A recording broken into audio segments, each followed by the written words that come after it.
uma estratégia de ruptura, teria que se colocar, pelo menos como proposta, se dá ou não, se a tal correlação de forças permite ou não, uma outra discussão. Uma discussão é prévia, é que nem se coloca na mesa, não está em discussão.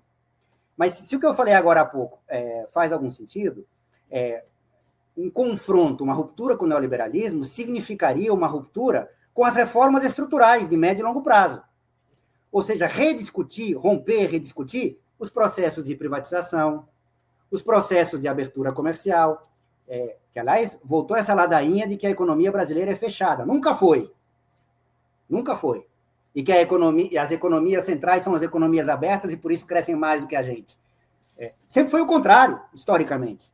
As economias dependentes foram abertas e as economias centrais foram fechadas. Isso que o Trump está fazendo, os Estados Unidos sempre fez. Ele pode estar majorando na dose. Mas a economia norte-americana sempre foi protecionista. Qual é a novidade? Eu não entendo qual é o espanto das pessoas quanto a isso. Mas, enfim, romper com o neoliberalismo, do nosso ponto de vista, que é o que nos interessa, é romper com privatizações, retroceder nas privatizações.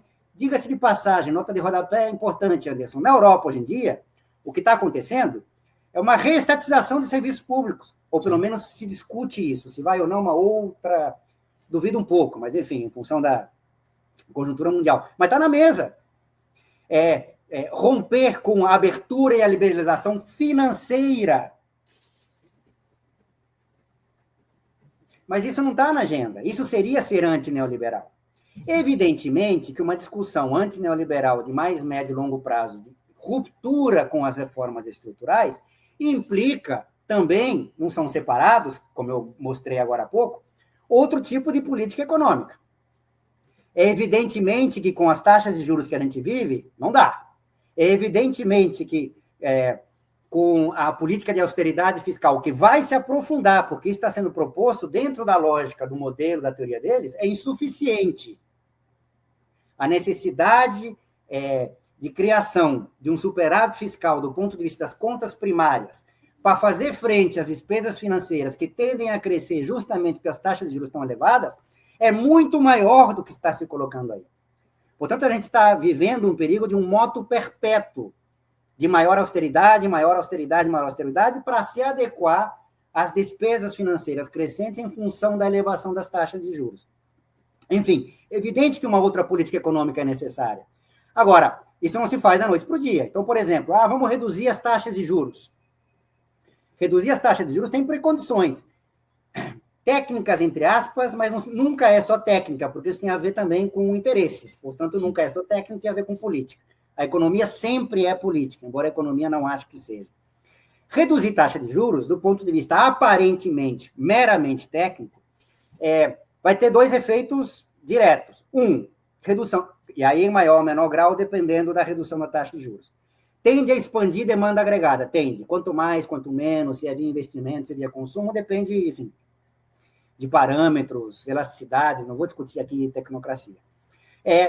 No contexto em que a gente vive, expansão da demanda, sim, tem pressões inflacionárias. Tem, é verdade. Mas não pelas razões convencionais, de que a demanda é sempre a responsável pelo crescimento dos preços. O problema é de oferta e estrutural. A gente convive há décadas com taxas de investimento pífias, por várias razões, privado e público. Quando você tem taxas de investimento pífias ao longo de muito tempo, isso significa, taxa de investimento é acréscimo, entre outras coisas, de capacidade instalada, portanto, de oferta potencial lá na frente. Isso. Quando você tem taxas de investimento pífias ao longo de muito tempo, você tem uma restrição estrutural no avanço da oferta. Ou seja, qualquer susto, e a palavra é essa, de crescimento de demanda, vai ter impacto sobre o preço. Mas o problema não é a demanda, o problema é a restrição estrutural de oferta.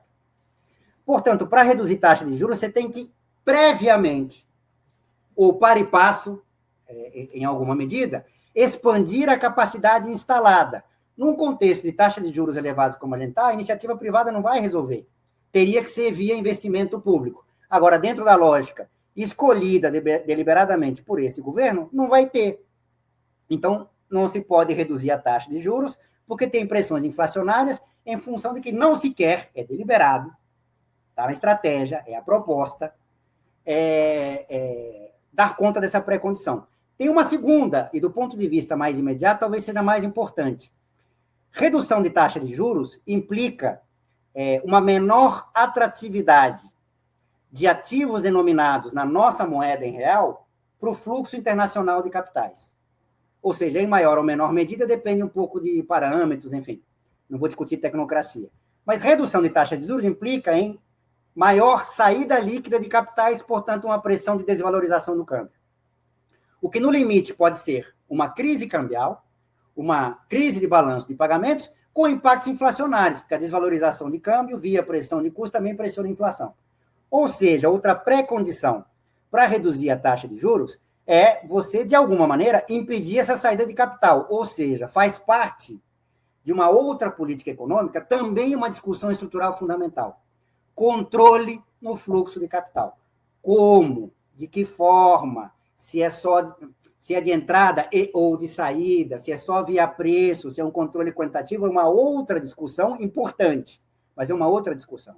O meu ponto é que não se discute nem o prévio, o controle de capital como um pressuposto para a redução da taxa de juros. Porque isso não está na agenda, Anderson, esse que é o problema.